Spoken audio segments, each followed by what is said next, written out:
আজ আমরা বানাচ্ছি গাজরের হালুয়া। শীতকালের এক অনন্য ভারতীয় মিষ্টান্ন।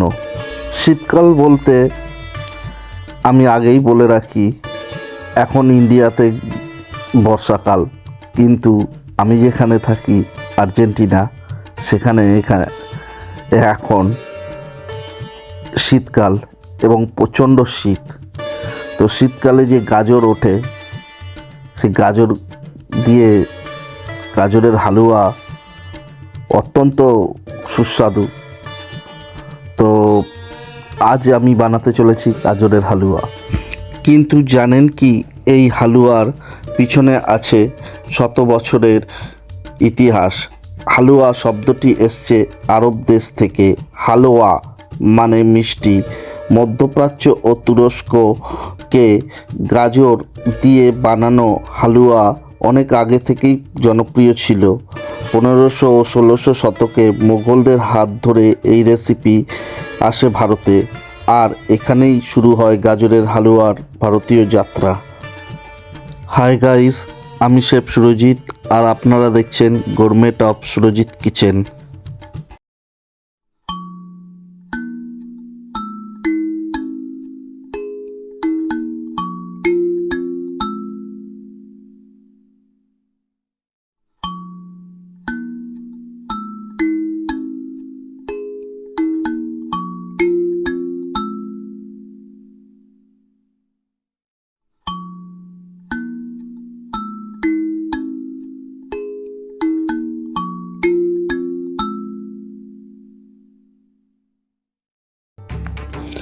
দুধ, ঘি, খোয়া, চিনি, এলাচ আর কাজু বাদামের ছোঁয়ায় এই হালুয়া হয়ে ওঠে ভারতীয় রান্নার এক অমূল্য রত্ন।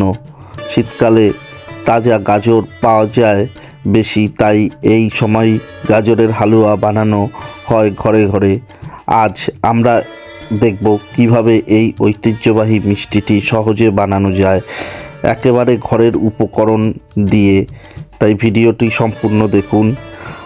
এবং আপনাদের আরেকটা জিনিস দেখাবো, সেটা হলো কিভাবে বাড়িতে গাজরের হালুয়া বানিয়ে মিষ্টির দোকানের মতন স্বাদ পাবেন। ভিডিওটি সম্পূর্ণ দেখলে তাহলে বুঝতে পারবেন। আমি এখানে 2 কিলো গাজর নিয়েছি এবং 2 কিলো গাজরটাকে আমি ভালো মতন ধুয়ে নিয়েছিলাম। ধুয়ে গাজরটাকে স্কিনটা আগে ছাড়িয়ে নিয়ে তারপরে আমি গ্রেট করে নিয়েছি ভালোভাবে গ্রেটার দিয়ে।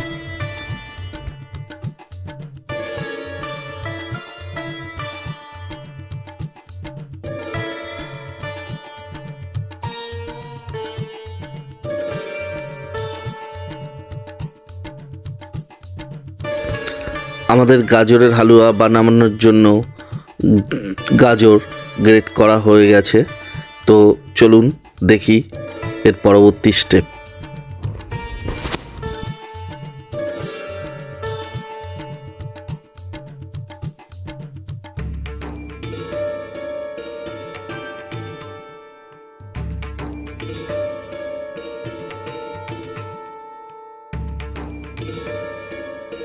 এখন আমি একটি কড়াইকে গরম করে ওর মধ্যে 2 টেবিল স্পুন ঘি অ্যাড করলাম এবং তার সাথে আমি কিছুটা কাজু বাদাম এতে অ্যাড করব এবং আনটিল লাইট গোল্ডেন ব্রাউন হওয়া পর্যন্ত বাদামটিকে আমি ভেজে নেব।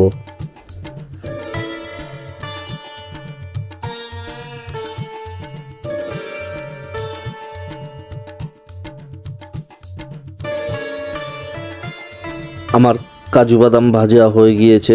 আমি এবার একটি বলে কাজু বাদামগুলিকে তুলে নিলাম এবং ওই সেম প্যানে কিছুটা ঘি আরও দিয়ে তাতে আমি 2 গ্রিন এলাচ এবং পিঞ্চ অফ সাফরন দিয়ে তার মধ্যে আমি আমাদের গ্রেট করে রাখা যে গাজর ছিল সেটিকে অ্যাড করলাম এবং এটিকে আমি খুব ভালো মতন একসাথে ঘিয়ের সাথে মিশিয়ে কিছুক্ষণ ঘিয়ের সাথে ভুনব।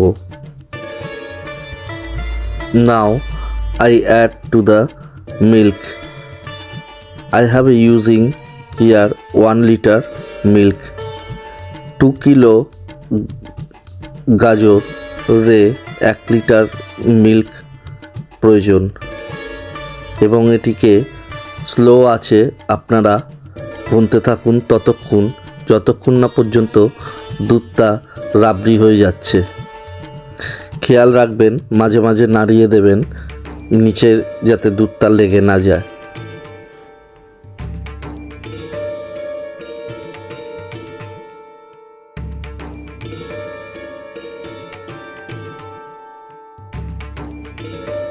আমাদের দুধ এখন রাবড়ি হয়ে গিয়েছে। দেখুন কি সুন্দর একটা কালার এবং টেক্সচার এসছে। এই মুহূর্তে এখন আমি অ্যাড করব সুগার। আমি 100 গ্রাম সুগার অ্যাড করেছি এবং এরপরে আমি 400 গ্রামের মতন কনডেন্স মিল্ক বা আপনারা চাইলে মিল্ক মেড ইউজ করতে পারেন, তাতে স্বাদটা দ্বিগুণ হয়ে যায়। অথবা আপনারা চাইলে খোয়া ক্ষীরও ইউজ করতে পারেন। আমার কাছে খোয়া ক্ষীর নেই, তাই আমি কনডেন্স মিল্ক ইউজ করেছি তার পরিবর্তে।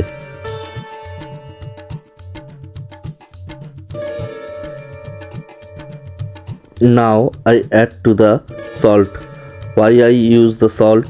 Because the salt balance to the sweet level and enhance the flavor of sweets. Now I add to the cardamom powder 1 teaspoon and add to the fried cashews and mix well together.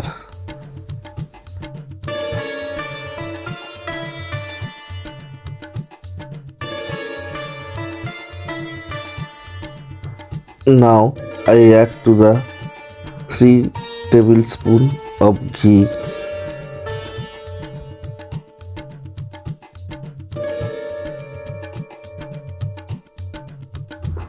তো আপনাদের আমি বলছিলাম যে কেন বাড়িতে গাজরের হালুয়া বানালে মিষ্টির দোকানের মতন টেস্ট আসে না। তার কারণ হচ্ছে মিষ্টির দোকানে তারা রোজ ওয়াটার শেষে দেয়।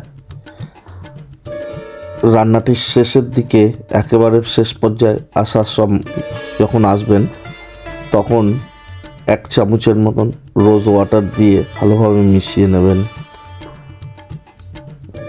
ব্যাস আপনার গাজরের হালুয়া রেডি।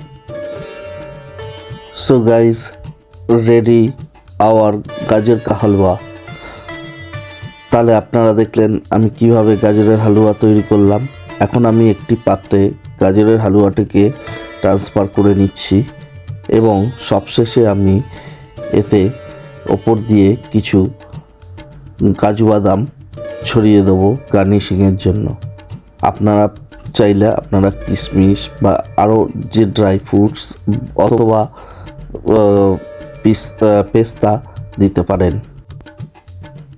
রেসিপিটি যদি আপনাদের ভালো লাগে আপনারা অবশ্যই সাবস্ক্রাইব করতে ভুলবেন না।